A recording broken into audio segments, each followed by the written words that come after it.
우리 성도님들은 누군가를 사랑한다라고 할 때 그 사랑을 어떤 식으로 표현하십니까?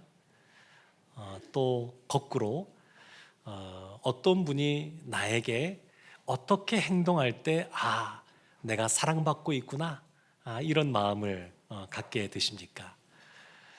미국의 심리학자인 게리 체프먼이 쓴 5가지 사랑의 언어라고 하는 그 베스트셀러였던 책이 있습니다. 이 책의 핵심적인 그 내용은 뭐냐면 사람마다 사랑을 표현하는 방식이 다르고 사랑을 느끼는 방식이 다르다는 겁니다. 그러면서 이 체프먼은 5가지를 주장하는데 어떤 사람은 인정하는 말로 사랑을 표현하고 어떤 사람은 마음이 담긴 표현, 선물 같은 걸로 또 사랑을 느끼게도 되고 또 어떤 사람은 그냥 온전히 그냥 그 사람과 집중하는 함께하는 시간을 통해서 사랑을 느끼고 또 어떤 사람은 사랑은 말이 아니라 행동이지 그러면서 행동으로 뭔가를 해야 사랑으로 느껴지고 또 어떤 사람은 그냥 스킨십 이런 신체적인 접촉을 통해서 사랑을 느끼고 표현한다 이런 이야기를 했습니다. 오늘 본문에도 사도 바울의 사랑의 표현 방식이 나오는데 사도 바울은 섬김을 통해서 자신의 사랑을 증명하고 있습니다. 주님을 향한 사랑도 섬김을 통해서 나타내고 있고 또 에베소 교회 그 장로님들을 통하여서 그 성도들에게도 이 섬김의 모습을 통해서 자신의 사랑을 나타내고 있습니다.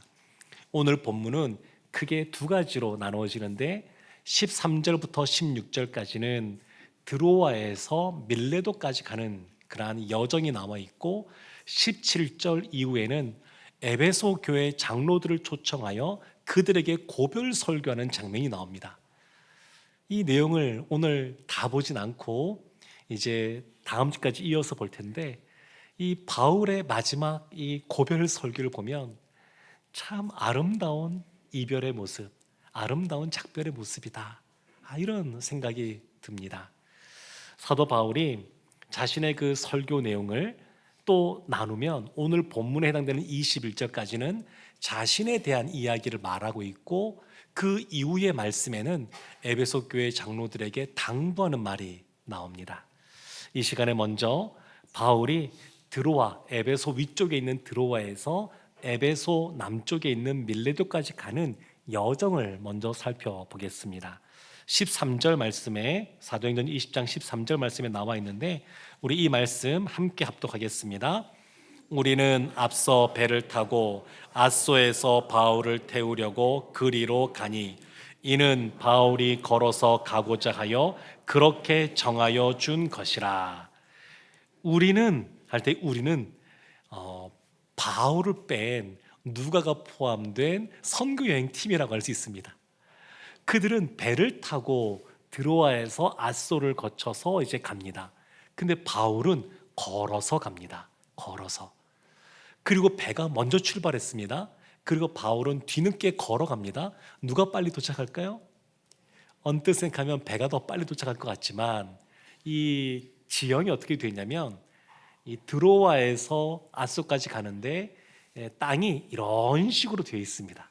그래서 배는 이렇게 배를 타고 돌아가야 되고 육로는 그냥 직선으로 걸어가면 됩니다. 물론 그 거리가 32km쯤 떨어졌기 때문에 짧은 거리는 아닙니다만 바울은 직선으로 해서 빨리 걸어서 간 것 같습니다. 근데 중요한 것은 뭐냐면 이것을 바울이 정하였다는 겁니다. 왜 바울은 홀로 걸어갔을까? 선교 팀원들은 배를 타고 가고 왜 바울은 홀로 걸어갔을까? 여기에 대해서 누가가 그 이유를 설명해 주고 있지 않습니다. 그러나 분명한 것은 뭐냐면 이 걸어가는 길 동안에 아마도 바울은 자신의 삶과 자신의 사역을 돌아봤을 것이고 그리고 지금 어디를 향해 가는 거냐면 예루살렘을 향해서 가고 있거든요. 예루살렘을 통하여서 바울은 예수님이 걸어가신 그 십자가의 길을 마지막으로 걸어가고 있습니다. 그러니까 이제 내가 주님이 걸어가신 그 십자가의 길, 나도 이제 그 길을 걸어가야지 이런 각오를 다지지 않았을까 싶습니다. 사도행전 20장 22절 23절에서 바울이 에베소 장로들에게 이런 말을 합니다. 보라, 이제 나는 성령에 매여 예루살렘으로 가는데 거기서 무슨 일을 당할는지 알지 못하노라. 오직 성령이 각 성에서 내게 증언하여 결박과 환난이 나를 기다린다 하시나. 지금 알고 있는 겁니다. 예루살렘에 가게 되면 결박되고 환난을 겪을 거라고 하는 것, 어쩌면 여기에서 죽을 수도 있다라고 하는 것을 바울이 알고 있었습니다. 알고 있었어요. 그렇지만 성령에 매여 성령의 인도하심 따라 그 길을 걸어가는 겁니다. 그 앞에 십자가가 있는 걸 알지만 예수님이 그 십자가를 바라보며 예루살렘으로 걸어가셨던 것처럼 바울이 그런 심정으로 예루살렘을 향하고 있는 겁니다. 근데 보면 13절부터 16절까지 드로아에서 밀레도까지 가는 길을 자세하게 기록하고 있거든요. 왜 누가는 이렇게 자세하게 기록했을까? 생각해보면 바울이 드로아에서 밀레도로 갔다 이렇게 그냥 짧게 그냥 한 절로 끝낼 수 있는데 그렇게 하지 않고 길고 자세하게 이것을 기록하고 있습니다. 분명한 것이 있는데 이 모든 것이 바울의 작정 속에 이루어졌다는 겁니다. 16절 말씀을 제가 보겠습니다. 바울이 아시아에서 지체하지 않기 위하여 에베소를 지나 배 타고 가기로 작정하였으니 이는 될 수 있는 대로 오순절 안에 예루살렘에 이르려고 급히 가미르라. 바울에게는 목표가 있었습니다. 그 계획이 있었습니다. 그것이 뭐냐면 오순절 안에 예루살렘에 도착하는 겁니다. 그래서 드로아에서 밀레도 가는 길에 에베소가 있는데 그 에베소를 그냥 통과해 버린 겁니다. 머물지 않고 그냥 지나가 버렸어요. 그 이유는 오순절 안에 예루살렘에 가려고. 그럼 바울이 왜 이렇게 신경 썼을까 생각해 보면 바울의 그러한 선교 사역과 그 이후에 이어지는 그러한 재판 과정에서의 바울의 말들을 보면 바울은 유대인들에게도 복음을 전하기를 원했습니다. 이방인들뿐만 아니라 유대인들에게도 복음을 전하기를 원했는데 그러려면 그들이 아주 중요하게 생각하는 것에 있어서 흠잡히기를 원하지 않았습니다. 그래서 유대인들은 늘 이와 같이 이 유월절 있는 그때에 또 여러 가지 오순절에 있는 그때에 예루살렘 성전에 그 이스라엘 남성들이 모였으니까 그 바울이 그것을 지키고자 애쓰는 모습을 살펴볼 수가 있습니다. 바울은 지금 예루살렘으로 가는 길이 예수님이 걸어가신 십자가의 길이라고 하는 것을 알면서 작정하며 그 길을 걸어가고 있습니다. 19절 말씀부터 보게 되면 바울이 주님을 섬긴 내용들이 나오게 됩니다. 19절, 20절, 21절 말씀을 볼 텐데 19절 끝에 보면 이런 부분이 있습니다.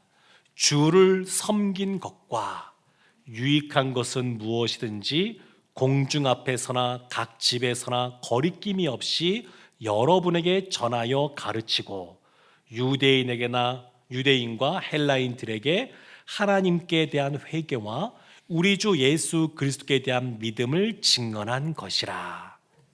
바울이 지금 주를 섬긴 것에 대해서 말하고 있습니다. 주를 섬긴 것. 주를 섬겼다. 그러면 바울이 주님을 어떻게 섬겼을까요? 주님께서 십자가를 지시기 전날 제자들에게 발을 씻어주셨는데 우리가 주님의 발을 씻겨드릴 수가 있나요? 그렇게 할 수가 없죠. 마르다와 마리아는 음식도 준비했는데 우리가 예수님을 위해서 음식을 장만해서 드릴 수 있나요? 그것도 아닙니다. 그럼 도대체 어떻게 주님을 섬기는 건가? 바울은 주님을 섬겼는데 어떻게 주님을 섬기는 건가? 성경에서는 주님을 섬기는 것을 주님의 말씀에 순종하고 또 주님이 주신 그러한 사명을 감당하는 걸 통해서 주님을 섬긴다 이렇게 말하고 있습니다. 그래서 바울도 20절과 21절에서 어떻게 그가 섬겼는지를 말하고 있는데 제가 다시 한 번 더 20절 말씀 보겠습니다. 유익한 것은 무엇이든지 공중 앞에서나 각 집에서나 거리낌 없이 여러분에게 전하여 가르치고 이게 바울이 주님을 섬긴 모습입니다. 전하여 가르치는 겁니다. 근데 가르칠 때 보면 무엇을 가르쳤느냐?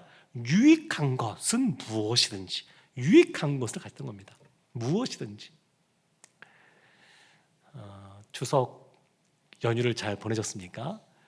가족들이 만나는 또 특별한 시간이 되기도 하는데, 보통 보면 나이가 들어도 부모는 자녀에게 좋은 것을 주려고 그럽니다.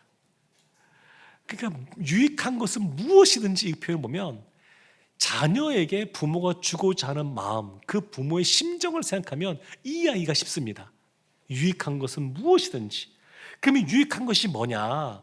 그냥 나에게 필요한 것, 그리고 내가 갖고 싶어 하는 것, 뭐 이런 것을 말하는 거냐? 그렇다기보다는 27절 말씀에 이런 말씀이 있습니다. 이는 내가 꺼리지 않고 하나님의 뜻을 다 여러분에게 전하였음이라. 하나님의 뜻을 전하였다. 지금 유익한 것, 모든 것을 전하여 주었는데 27절에서는 하나님의 뜻을 전하였다. 그러니까 유익한 건 뭐냐? 진짜로 유익한 것은 하나님의 뜻을 전하는 겁니다. 하나님의 뜻입니다. 하나님의 뜻이 뭐냐?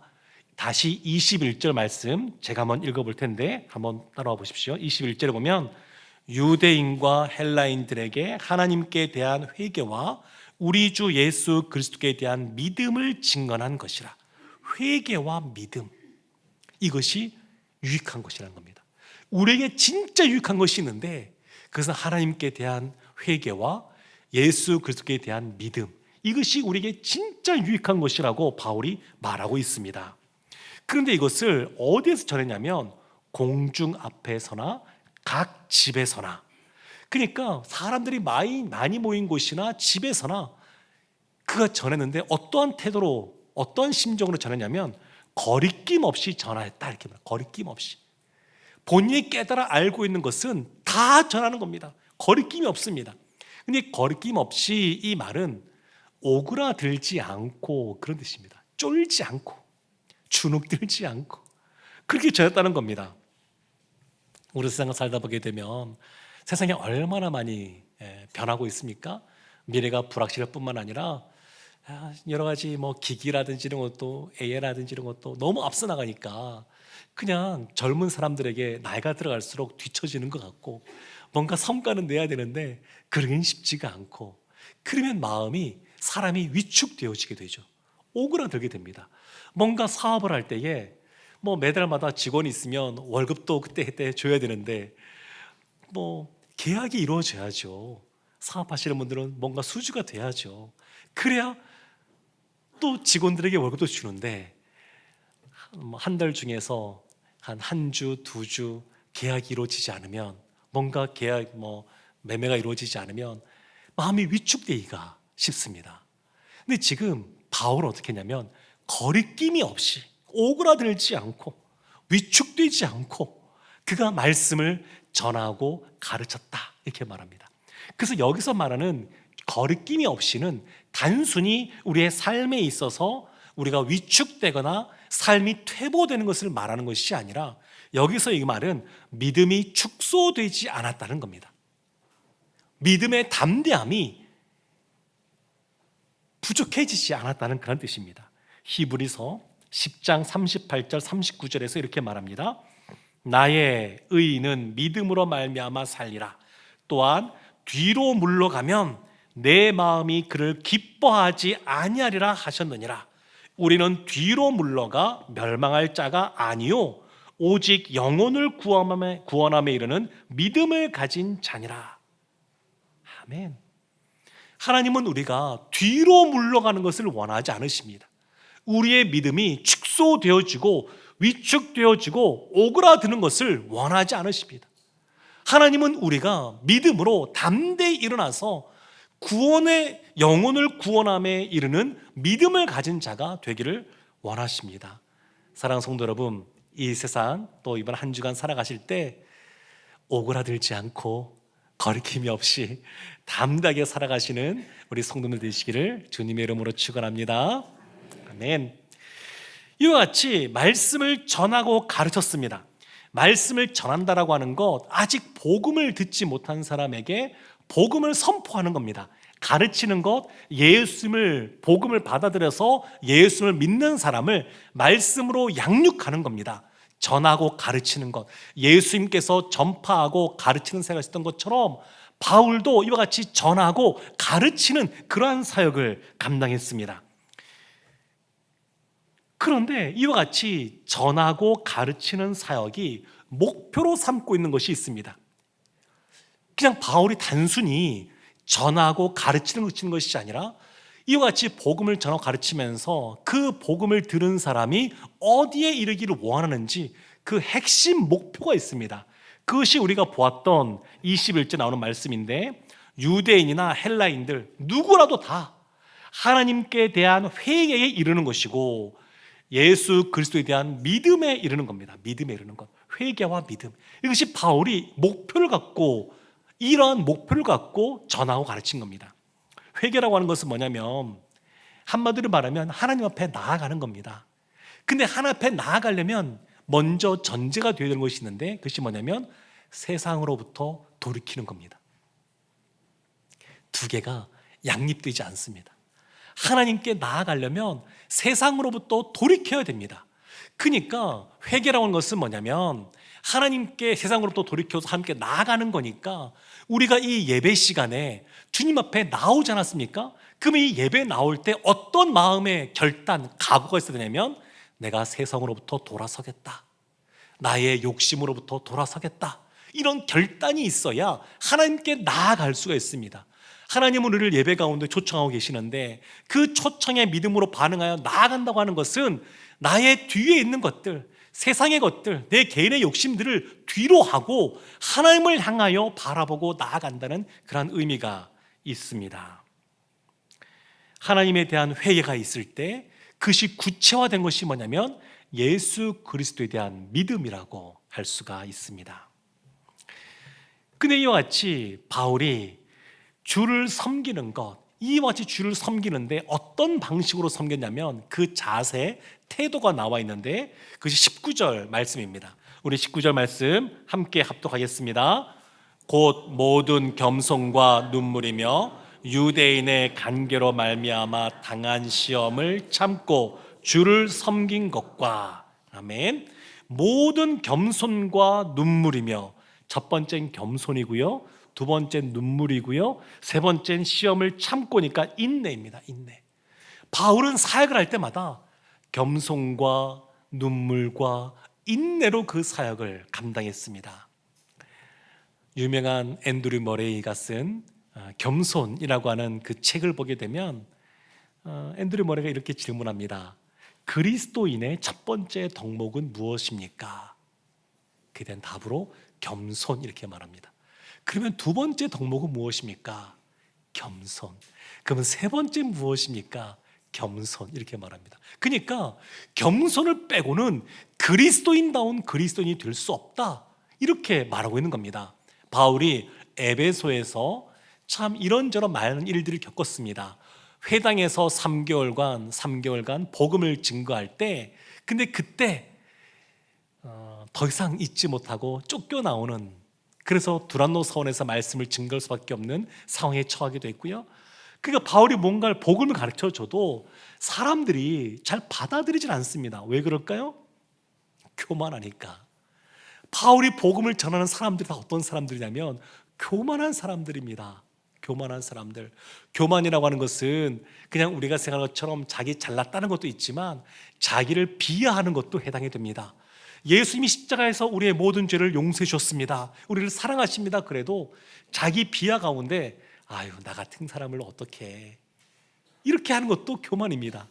그러니까 교만한 사람들이, 복음 없는 사람들은 교만한데 교만한 사람들에게 복음을 전하기 위해서 바울이 가져야 될 자세가 무엇이냐면 겸손했습니다. 겸손. 누구보다 말씀을 잘 알고 있던 사람이 바울이었고요, 신비한 경험들도 많이 한 사람이 바울이었지만 그냥 조금 알고 있는 사람들이 말하는 것도 겸손하게 그것을 받아주어야만 했었습니다. 또 바울에게 무엇이 있었냐면 눈물이 있었습니다. 눈물.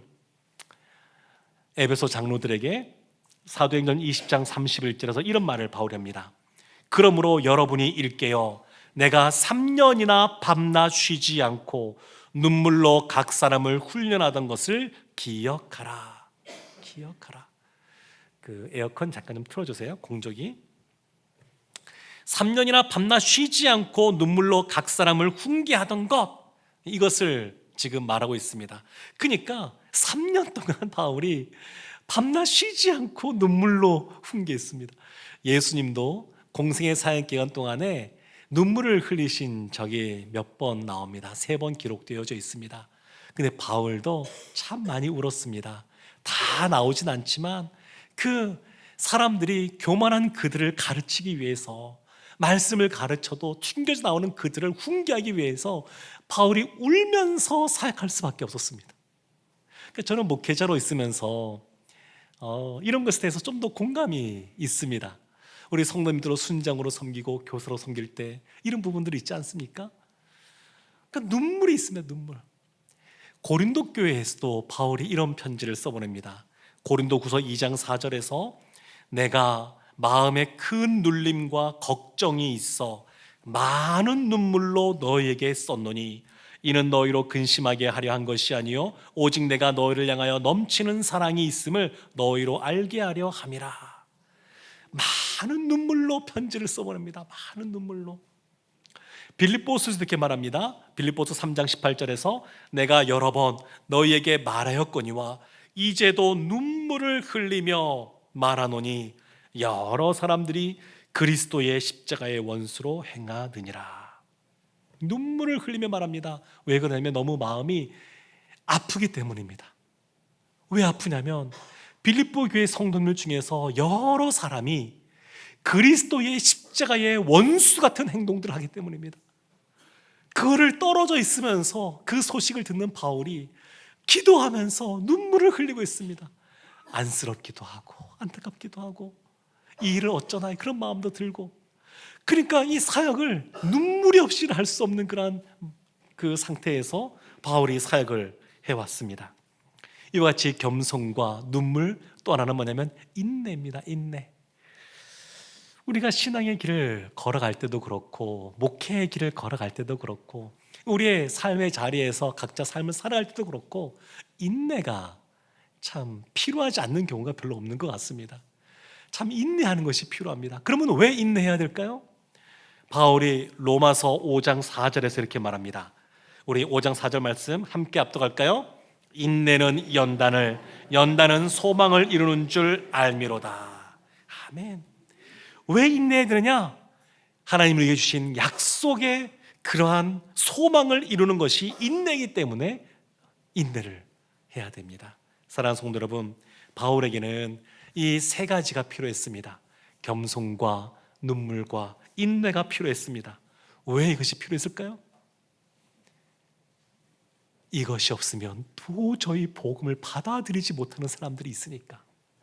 이것이 없이는 도저히 말씀을 듣고 영적으로 그가 성숙해지지 않으니까 바울이 이와 같이 겸손과 눈물과 인내함으로 말씀을 전하고 가르쳤습니다.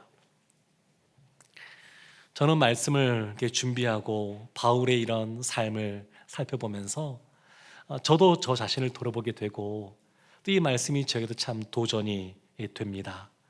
바울은 자신이 얼마나 대단한 일들을 많이 했는지 그 사역을 나열하듯이 열거하고 있지 않습니다. 오히려 무엇을 말하냐면 그 사역을 행함에 있어서 본인이 어떠한 자세, 태도로 그것을 했는지, 그 사역을 이루는 그러한 방식, 그 길이 어떤 것인지를 설명하고 있습니다. 그것이 바로 눈물과 겸손과 눈물과 인내였습니다. 사랑하는 성도 여러분, 우리는 하나님 앞에서 우리를 돌이켜볼 때 어떻게 평가할 수 있을까요? 뚜렷한 목표와 지향점이 있는 사람은 자신의 삶을 비추어서 평가할 수가 있습니다. 그렇지 않으면 스스로 잘 했는지 어땠는지 평가도 잘 하기가 어렵습니다. 바울은 자신이 무엇을 위해서 태어난 사람인지, 무엇을 위해 지금까지 살아왔는지 분명히 알고 있던 사람이었습니다. 자신은 이방인의 사도로 부름받았고 그 자신이 행해서 가야 될 부분은 말씀을 통해서 말씀을 증거하는 것과 또 그 영혼을 구원해내는 것, 또 그 영혼들을 영적으로 성장시키는 것, 그것이 자신의 삶의 이유라고 하는 것을 바울이 분명히 깨달아 알고 있었습니다. 사랑하는 성도 여러분, 우리의 삶의 지향점, 목표는 무엇입니까? 만약에 우리의 삶의 목표와 지향점이 돈이라고 그러면 나중에 시간을 지나서 돌이켜 봤을 때 이런 후회를 할 수가 있습니다. 그때 그 직장에서, 아니면 그때 이렇게 투자해서 돈을 더 많이 벌었어야 되는데 그때 더 많이 못 벌어서 아쉽다, 후회된다, 이렇게 말할 겁니다. 그런데 우리의 삶의 목표와 지향점이 사도 바울처럼 복음을 증거하고 그리고 그 영혼을 구원해내는 것에 우리의 목표와 지향점이 있다 그러면 시간이 지난 다음에 우리의 삶을 돌이켜보면서 이런 후회를 할 수가 있겠죠. 그때 그 사람에게 복음을 전했어야 되는 건데, 그 직장 생활할 때 그 동료에게 전했어야 되는 건데, 수은행복 축제 하는데 그 VIP에게 전했어야 되는 건데, 이런 후회를 하게 되겠죠. 우리가 사도 바울처럼 담대하게 나를 따르라, 내가 행한 것처럼 너 나를 따라 행해라, 이렇게 말하지는 못한다 한다 할지라도 나중에 우리 삶을 돌이켜 봤을 때 우리가 후회하는 것이 내가 돈을 많이 못 벌었구나, 이런 것이 아니기를 바랍니다. 사도 바울의 일생의 삶이 말씀을 전하고 그들을 구원해내는 것에 그의 일생을 던졌던 것처럼 우리의 삶도 그렇게 되기를 원합니다. 사랑하는 성도 여러분, 사도 바울은 주님을 향해서 그의 사랑의 표현을, 그 사랑의 언어로 섬김을 택했습니다. 복음을 증거하고 또 가르치고 그걸 통해서 회개와 믿음에 이르게 하는 것을 목표로 삼고 살아갔습니다. 그리고 이것은 에베소 교회 성도님들을 향해서도 마찬가지였습니다. 그들에게 겸손의 언어, 눈물의 언어, 그리고 인내의 언어로 그의 사랑을 표현했습니다. 바라기는 우리도 우리의 사랑이 필요한 사람들이 있습니다. 그들에게 어떻게 사랑을 표현할 것인가 돌이켜보고 바울처럼 겸손과 눈물과 인내로 정말 그들을 주님께로 인도하고 주님 앞에서 더 성장하는 그러한 일에 우리가 쓰임받기를 주님의 이름으로 축원합니다. 아멘. 우리 시간 말씀 생각하면서